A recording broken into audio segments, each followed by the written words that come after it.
Are you crazy? Or are you just mad?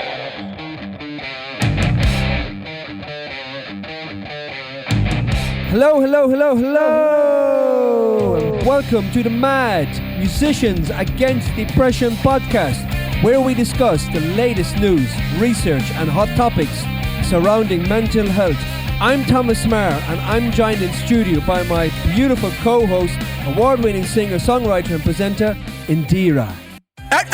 Indiraa, hello Indiraa, hello, welcome dear, hello Indiraa, welcome Indiraa. Today you're the Bollywood queen, aren't you? Yeah, I am. Tell us about that. Well, you know, I wrote a song in it, and it was called Bollywood Queen, and it got to number 10 in the BBC on my opening song. Yes, and for one whole week it was the number one song on Radio 1. And yes. Also, I collaborated with somebody, a very famous singers in India. Yes, everyone knows me. Oh, sorry. Okay, go ahead. And so, yeah.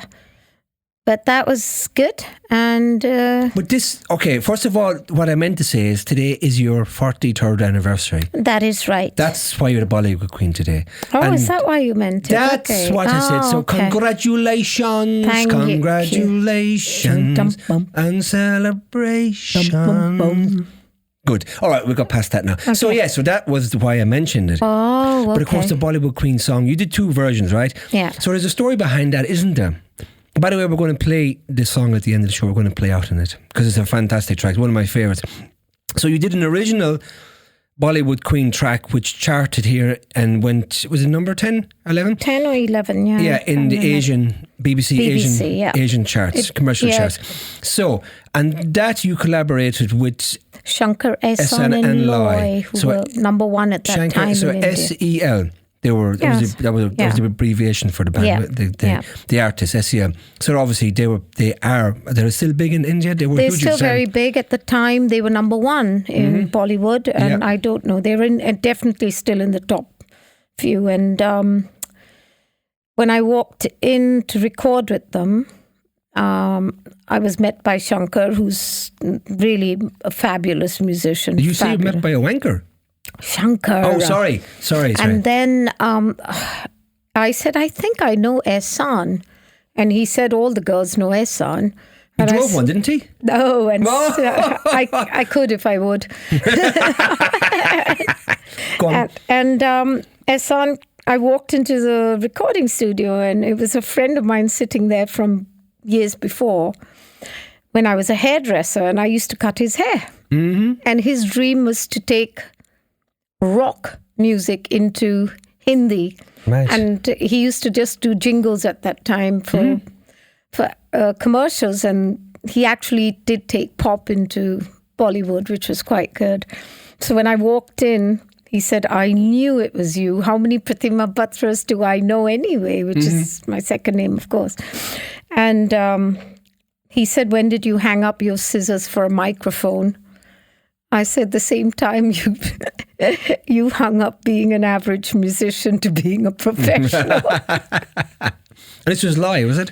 No, Ehsan, yeah. Okay. And he was one of my clients when I was a hairdresser. Where did Loy fit into this? He was just part of the trio. Yeah. You just never met him before. You didn't know him before that. It's interesting because Shankar is Hindu, Ehsan is Muslim, and Loy is Catholic. Oh, wow. And what a trio that is. Yeah, and it was really good because they had 3 different inputs into everything, which was really nice. I mean, Ehsan was very big on rock.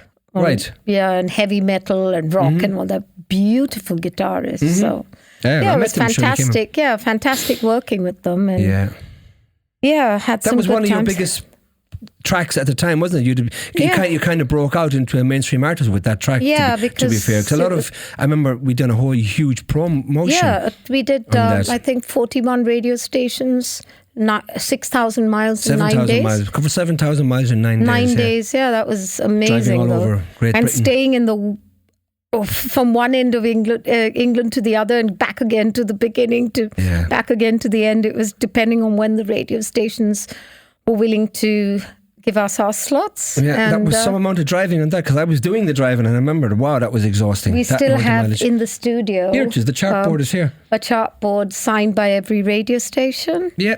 Yeah, so that was quite good. Quite fantastic.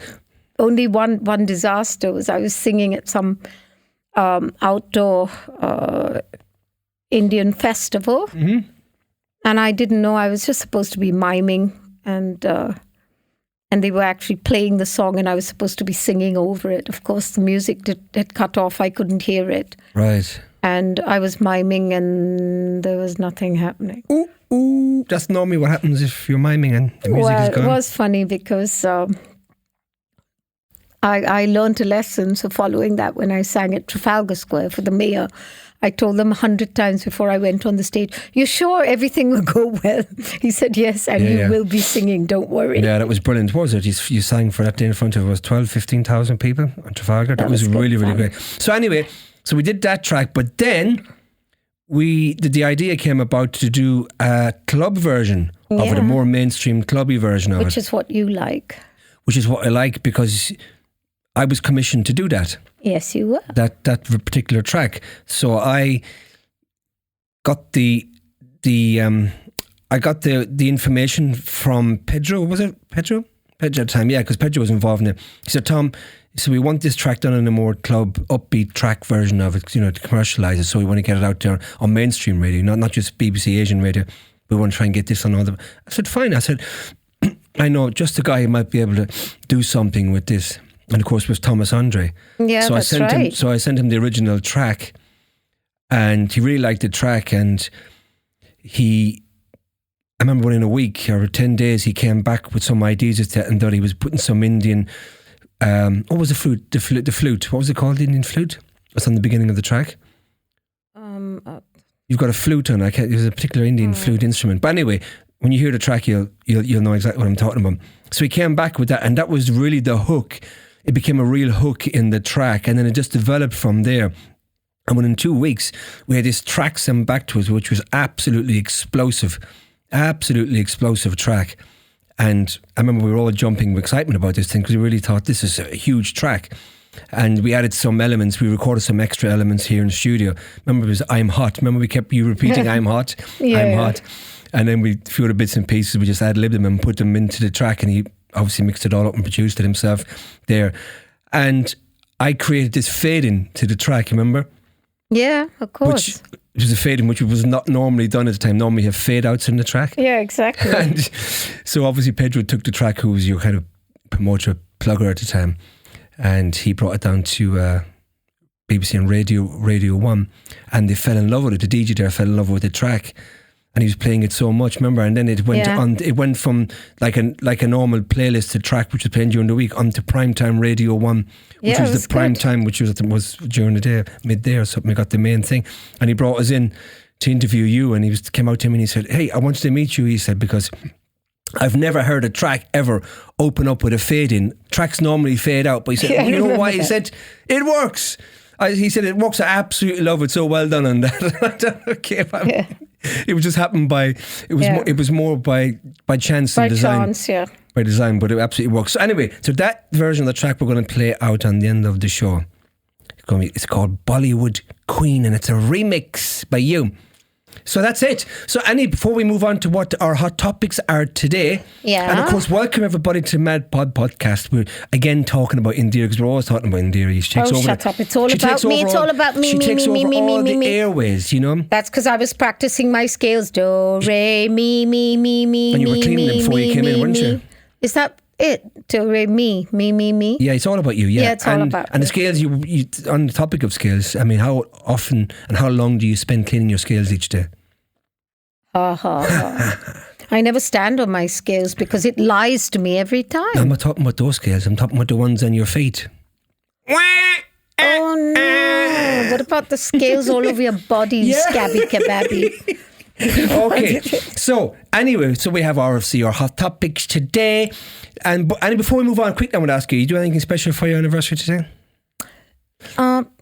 No, it's actually coincides with my father's death anniversary. It's So we're 5 years celebrating. today. So we're celebrating his life today, and we're celebrating your 43 years together with your lovely husband Rajiv. That's right. Isn't that correct? That's right. Lovely. Okay, so Indira, we have two wonderful topics today, hot topics for mental health today, and mine is why are men more vulnerable to depression, and yours is, what is the headline of yours?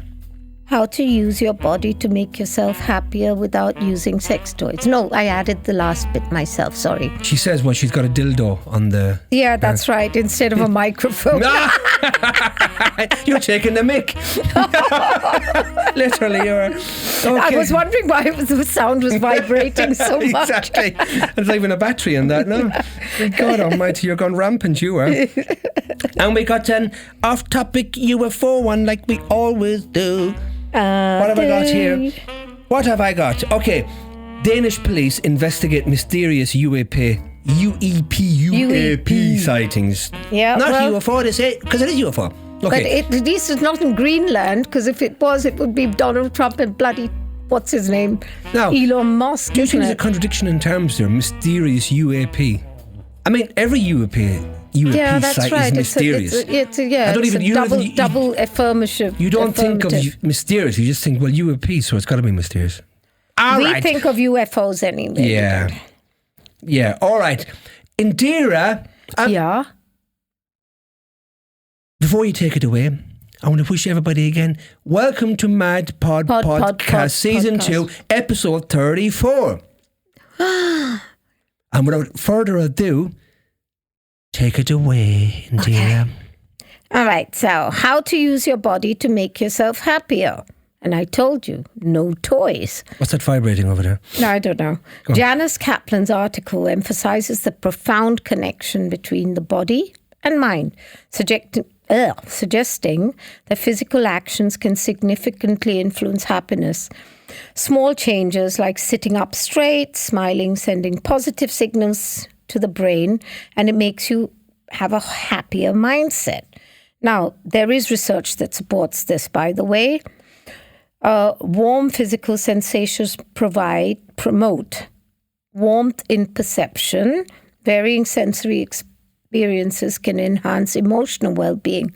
Listen, we can all do with this, okay? Just a little sitting straight and smiling and whatever. If it's going to boost your happy part of your life, why not? Exactly. Doesn't cost Kaplan anything. highlights the concept of embodied cognition, where physical sensations and environments, being near water, holding a soft object. So get the teddy bear and give it a big cuddle. Get that koala Thank bear. God that's the soft object you were going to mention. Nothing else. But anyway, yes, koala Koalas, bear. yeah. Yeah, absolutely. Shape your mental That's state. on my bucket list. Okay, then engaging in new experiences such as changing your routines, exploring unfamiliar places, hiking out somewhere which you haven't done before, stimulating the brain, boosting happiness. I've started reading little short poems to make myself happy. Good. Yeah. So movement also enhances your creativity and mental flexibility. Like dancing. We've mentioned it many times in the show before. The research shows and it proves it. As demonstrated by studies linking walking, improved idea of generation. I actually find cooking very stimulating for me. I find it very exciting. Kaplan concludes that happiness isn't solely a mental endeavor. Incorporating body-focused practices like gratitude, physical movement, and nature exposure can amplify well-being. The key, recognizing the leverage the body's powerful influence on your mind. So listen, get out there, do a little bit of walking. Stargazing. Interact with nature. Be grateful, say your gratitude list. And in the morning, just take 2 minutes to say thank you. Thank you for this, and this. It takes 2 minutes and it makes such a difference. Mm-hmm. Physical movement, and get out there into your gym. Don't go and pay for a whole year and then not use it. Or Okay? walk in the park, walk in the street. Walk on the street, walk in the park. Explore nature, appreciate it. That's Yeah. very important because, again, like we said many times in the show about various articles we've obviously recited that shows walking and exploring nature and appreciating it has got has got a fantastic impact on mood and lifts anxiety and depression. We've said it many times. Yeah. We've said it many times. And stargazing, of course, which is we love doing Stargazing anyway. is great, yeah. Now, get out there and, enjoy it all. I know that this time of the year it's kind of bleak and cold and all the rest of it, but there's something so beautiful about watching, even a flurry of snow. It wasn't like huge or anything the last few days, but just watching it gliding past your window. Mm-hmm. It's enough to make anybody happy, Especially when you're inside and you're observing it from in a nice, cozy and a warmed, secure area. You can appreciate that side of nature from being inside. And don't forget to put a fire on if you've got a fireplace. Just enjoy that. Like Tom loves doing that. He lights the fire and we sit in front of it, and there's something about sitting in front of a fire, just watching it. It's just happy. It's warm. It's warmth, exactly. Romantic. It's embracing. Yeah, it is. It's like getting a cuddle, isn't it? It's like getting a warm cuddle. Yeah, and if you have a pet, don't forget to cuddle your pet. And if you don't have a pet, then just call Tommy up, He's I'm always available for cuddles. He's always available for cuddles. Always. Oh, he's a little koala. I got you a new T-shirt this week. Which I wore last night. And what does it say? If you don't want to. If you don't like koala bears, then I am not your friend. I'm not talking to you. Yes, that was it, yeah. Beautiful if you don't T-shirt. like koalas, then I'm not talking to you. Yeah, and that's it. And I haven't met anyone I don't want to talk to yet. How's that? That's very cute. Everyone loves koalas. And I love you, little koala. Spend quality time with the people that matter most. Yes, of course. Okay, Indiraa, thank you for that. Thank you. Now, I have my article, which is, let me have my glasses on again. It's always a challenge. Yes. Why are men more vulnerable to depression? Because they get married. Because they're always in the pursuit of women. Yeah, exactly, yeah. Something they need to think seriously about. Right, here we go. Fathers face an increased risk of depression during the perinatal period, with rates rising from a baseline of 5 to over 10% in developed nations, and peaking at around 25% 3 to 6 months after birth. That's pretty significant. This heightened vulnerability can be attributed to several factors. Number one, hormonal changes. Involved fathers often experience a natural decline in testosterone levels during the transition to fatherhood. Low testosterone is a known risk factor for depression in men, and its reduction may also decrease libido, potentially affecting relationship dynamics. Number two, stress and economic pressure. The birth of a child can increase economic stress, especially for unapplied or low-income fathers who may feel intense pressure to provide for their families. Very true. Number three, lack of support and knowledge. First-time fathers or those uncertain about infant care may experience heightened stress and feelings of inadequacy, contributing to depressive symptoms. Paternal depression can negatively impact children, leading to social, academic, behavioural and psychological challenges. Depressed fathers may exhibit less warmth and increased disengagement, affecting child development. Addressing parental depression requires increased awareness, support systems and resources tailored to fathers during the perinatal period to benefit entire families. That's a very interesting and very poignant article. Well, it's interesting. It's probably it's probably the first time I've read an article that actually highlights fatherhood and men, depression, experiencing depression during and after, before having the birth of a child. Obviously, it doesn't affect everybody, but 25% is a very significant figure. Yeah, I mean, they always talk about the women and how the changes in them and postnatal and perinatal depression is always associated with women, whatever they call it. Depression and all that, and there's a lot of focus on what happens to the women and the change in their life, and we don't really think a lot of marriages. I mean, not a lot of marriages. There's a percentage of marriages that. After a while, the children become so important that the husband actually feels isolated and neglected even. Yeah, and then it can lead to, Well, it does. wandering eyes and all the rest of it, and just divorce, really. Yeah.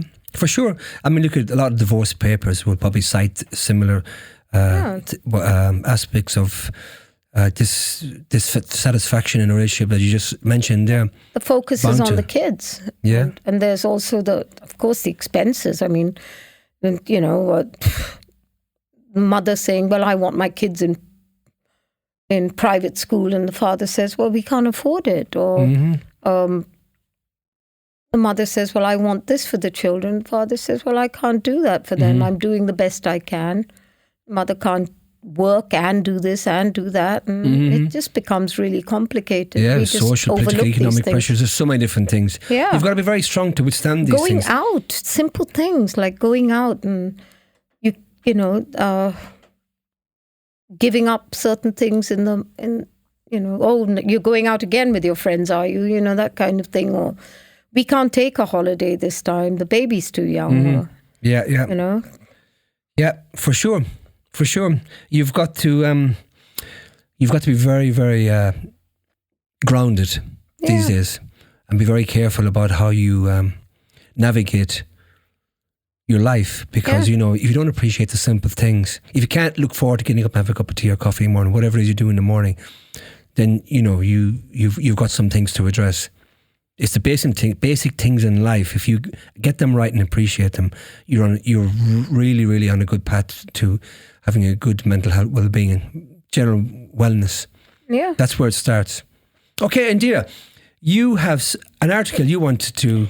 I wanted to read a little poem to all of you. She wants to read a poem to us. Here we go. Yeah, a friend of mine, Andrea, who's a therapist as well, she sent this to me this morning, knowing that it was my wedding anniversary and my husband's and my father's death anniversary, and I also had a very sick dog today, and it was all sort of coming on top of me. And she sent this to me and said, "This human being is a guest house. Every morning, a new arrival, a joy, a depression, a meanness, some momentary awareness comes as an unexpected visitor. Well, welcome and entertain them all. Even if they're there, crowds of sorrows who violently sweep your house empty of its furniture, still treat each guest honorably. He may be clearing you out for some new delight. A dark thought, the shame, the malice. Meet them at the door laughing, invite them in. Be grateful for whoever comes, because each has been sent as a guide from beyond." And it's by a poet called Jalaluddin Rumi. Right. It's very nice. That's obviously resonated with you because you decided to recite it in our show today. Yeah, absolutely. I think it's lovely. This is all about putting things into a spiritual context in your life, because when you start looking at things like this, and you know, for me, that tells me that you're taking a little bit of a spirituality on board. Yeah. It's very important, I think. I always said it's very, very important. It's one of the key things. For me, it's the most important thing when it comes to mental health. I think it's a saviour. If you can really embrace it, it can be an absolute lifesaver, so it can be. A very nice poem. Yeah, I like it a lot. What did you take away from it? Yeah, that, to be honest with you, if you just think of all these things passing through your home, they're passing through your head as well. For sure. Know? And you can't get rid of all these things in your life, but you can accept them and be grateful for the fact that you're aware, because there's no yin without yang, and there's no, you've got to be, everything in life has a balance. And if you can't accept the good with the bad, then there's something wrong with you. It's not, life doesn't change, you change, you have to change. Yeah. It's that equilibrium, isn't it? Yep. Very good. Well, thank you for that, for sharing. That was very nice. And thank you, Andrea, for sending that to Indiraa. Yeah. I have a very, very... I like to boggle people's minds sometimes, because when my mind gets boggled, I like to pass it on to other people. You know, these fascinating, fun facts. Yeah. I sent it to you. I think this is one, it's pretty much incomprehensible. To comprehend it is incomprehensible. If that makes sense. It's about the speed of light. Yeah. Yes, Yeah? you sent this to me. It's Okay. amazing, actually. This is absolutely amazing. This is by a guy called, I think, Brian Cox. He's a physicist, and he's a professor. He's really, really intelligent guy, knows his stuff. But just listen to this. I'm going to play it right now. Have a listen. The one number I always have in my mind is at the Large Hadron Collider at CERN, the protons go around a ring, which is 27 kilometres in circumference, and they go around at 99.999999% the speed of light, so close to the speed of light. At that speed, distances shrink by a factor of 7,000, and so that ring is something like 4 metres in diameter to the protons. Whoa. So, according to laws of physics, if you can build a spacecraft that goes very close to the speed of light, you can shrink the distance to the Andromeda Galaxy, and therefore the time it takes to get there, by an arbitrary amount, actually. The closer you get to the speed of light, the more you can shrink it. And so you can make those 2 million light years. You could traverse across that distance, in principle, in a minute, according to physics. However, the downside is that you couldn't come back to tell, if you came back to the Earth at that speed to tell everybody what you'd found, at least 4 million years would have passed on the Earth. Oh, boy. So, It's unbelievable. Can you imagine? It actually So is basically- unbelievable to actually put that into perspective. So basically a minute there and a minute back Yeah, exactly. at the speed of light, right? Yeah. And he said if you even get closer to that speed of light, he said that's 99.9999. So that yeah. takes us a minute to get there, in theory, and back another minute, right? Yeah. What he also said when I listened to it further, he said you would age a year during that minute getting there, and you would age a year in a minute getting back. But what he just said there, by the time you get back in that minute, the Earth would have aged by 3 to 4 million years. I mean, Unbelievable, no? that's incomprehensible. I can't even put that in perspective, to be It's honest. hard to understand that. Yeah, that's what I mean. I can't. It's hard to understand that. Yeah. Wow. That is, get your heads around that, folks, yeah? But, no, actually, got a better way of putting that. Put that in your pipe And smoke smoke it. Now, exactly. So is there time for a UFO alien green thing? Well, I'm looking outside and I can see a little green thing looking through the window. No, that's just my reflection. Yeah, that's what it is. It's the leprechaun out there. Not a leprechaun, I'm a koala. I'm an alien koala. Oh, God. What the? You get it right, Do you will think you? he sounds like an alien koala or a little Irish leprechaun? Come on, guys. Leprechaun. Am I a leprechaun? You are very cute. I'm a they are. leprechaun. No, you're a leprechaun. They're very cute. Yeah. They are cute. They are nice with the little red hair and their little green clothes and stuff. So I what like them. would an Irish koala look like?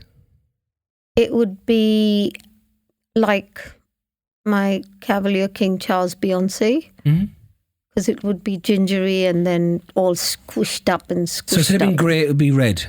Basically, yeah. Yeah. And, Have green eyes. okay, but instead of eucalyptus, what would it have? Cabbage. Yeah. Cabbage. Yeah, And probably cabbage. drink Guinness, right?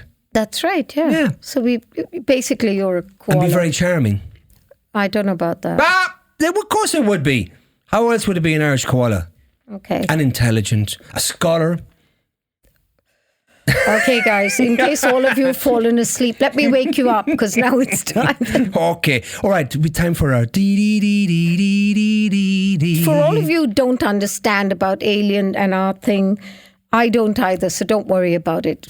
Okay. But now that you ruffled my feathers on that, not you ruffled me, not you. Your fur. Anyone who doesn't think that this is a serious topic, you ruffled my feathers, right? That's right. His fur, he's a koala. My fur. Sorry, yeah, you corrected me there now. Thank you very much. Yeah, you ruffled my fur. Now, There you go. a big statement was made today by George Knapp, one of the most influential and well-known UFO reporters, almost 40 years in the business, right? He's well-known, famous guy. He said, be prepared. Something massive is about to happen in early 2025. Yay, that's now. Yeah, and when it does happen, you can all call me and say, Tom, you You're were right. so clever. You are that scholar of a koala you said you were. Yeah. Yeah? Now, will you get on with And it? I will kindly send my bank details. Can you please get on with it before I fall asleep for another light year? All right. Okay. Here we go. Danish police investigate mysterious UAP sightings. Danish police are investigating reports of approximately 20 drones observed over Kuege Marina, southwest of Copenhagen, on January 3rd, 2025. Witnesses noted the drones moved in a coordinated manner before disappearing into Kuege Bay, Koege, Kuege Bay, at high speed. Authorities are working to determine the origin and purpose of these drones, especially since no permits had been issued for drone lights in the area at the time. This incident is part of a broader increase in unexplained aerial phenomena, UAP sightings, across Europe and the United States, including recent reports from New Jersey. This New Jersey thing, the longer Earth's existence, will it ever become an old Jersey? No. It'll always be New Jersey. Then it become old Jersey potatoes and everything, right? Right. I don't know. Is that right now? So old potatoes are what? Stale. Just stinky. Yeah. That's what they are. They're just old stinky potatoes. That's what they are. Yeah. And people make poutine out of them in Ireland. Ugh. Yeah. The stinkier the better. Oh, no. The stinkier the better. Absolutely rotten. I told you my uncle used to make poutine out of potato skins, right?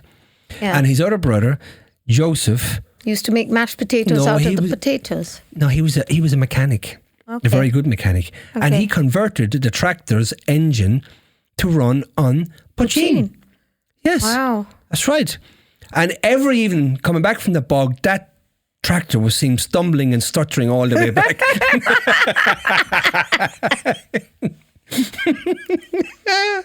Oh yeah, but it's true though. I wasn't codding you there. No. I wasn't codding you. What is a codden? Codding. Yeah, what's coddening? Codding means I wasn't fooling you. Oh, okay. We say codding in Ireland. Codding. And now he's trying to pretend he's not Irish when I told you he's a leprechaun. No, you didn't. You tried to take me away from my koala humblings. His koala-ness. My koala-ness. He's not that cool. Yeah, I am very koala-T guy. So I am. Do you think people are actually listening to us, or they're just going, what the? They're being No, Indiraa, they're being terrorised by us. They're being terrorised, so they are. Yes, yeah. Now, if any of you idiots listening to this show ever want to phone in and be part of it, you're living local, just call us up. Just call us up. Just call us up, yeah. Call us up. Call us up. Koalas up. Yeah, call us up. Koala. I thought you meant call us up. Like Koalas I'm really up. cool with my call us up. This is becoming a whole team of the show now, is aliens and koalas. This is brilliant. We've got to do something about that. Okay. Okay, have you anything to say to your friends before we go? And yeah, next week I want to tell you all that a friend of mine's going to be on the show. That's right. And we were in rehab together. And she was the youngest, I was the oldest in rehab. So we're going to have a chit chat about it. So yeah. Yeah. And what's her name? Her name is Grace. Grace. Yeah. And our nicknames was, she was Amazing Grace, and I was Mother Indiraa. Mother Indiraa, oh, lovely. You've got a song, Mother Indiraa. Exactly, written about my mother. Oh, lovely.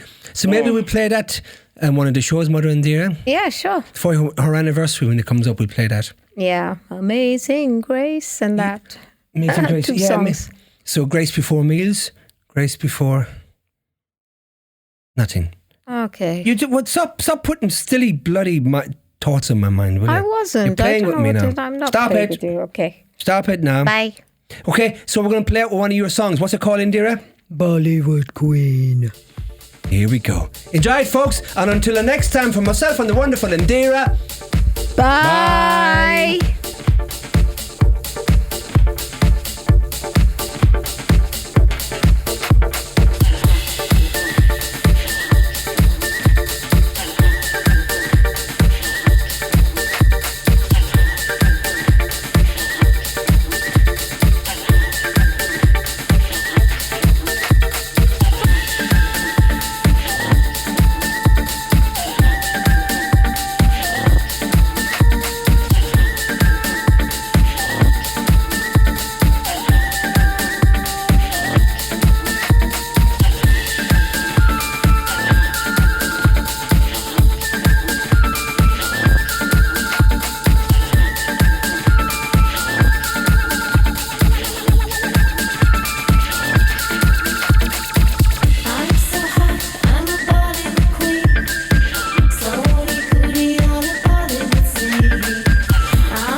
Well, folks, on that note, that's where we're going to leave it for today. Hope you've enjoyed the show as much as we have, and we look forward to bringing you more of the latest news and hot topics surrounding mental health on our next show.